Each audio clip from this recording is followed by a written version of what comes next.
Love staying informed?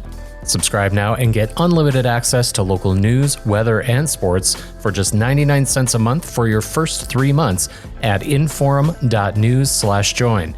Read every story, listen to every podcast, and download the apps that keep you informed and on the go 24 hours a day. So head to inforum.news/join right now to subscribe. What are you waiting for? Get 3 months of local news for just 99 cents a month at inforum.news/join.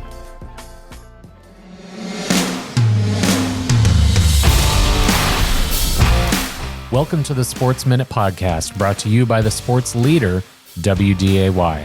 For more scores, highlights, and in-depth analysis, visit inforum.com/sports. And now, here's our latest. After a 50-year absence, a professional sport made its return to Fargo-Moorhead. Wasn't hockey, Colin, but professional bowling. Yeah, some of the top PBA pros converged on Sunset Lanes in Moorhead tonight for a regional open competition.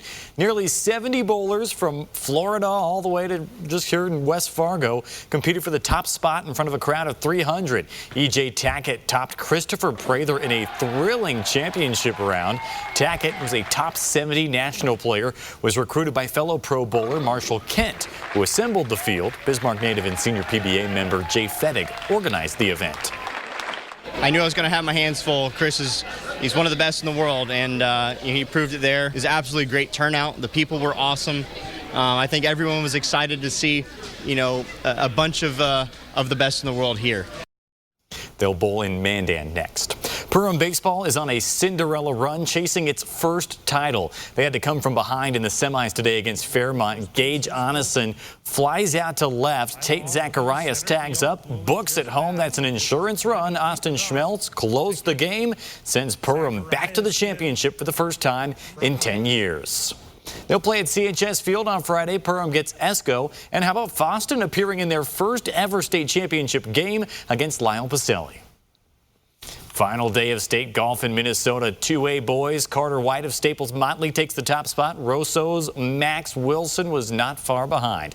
The College World Series begins Friday in Omaha with 7 powerhouse programs and 1 Cinderella. Tonight on Hot Mic, why that one team isn't Cinderella to those who know them.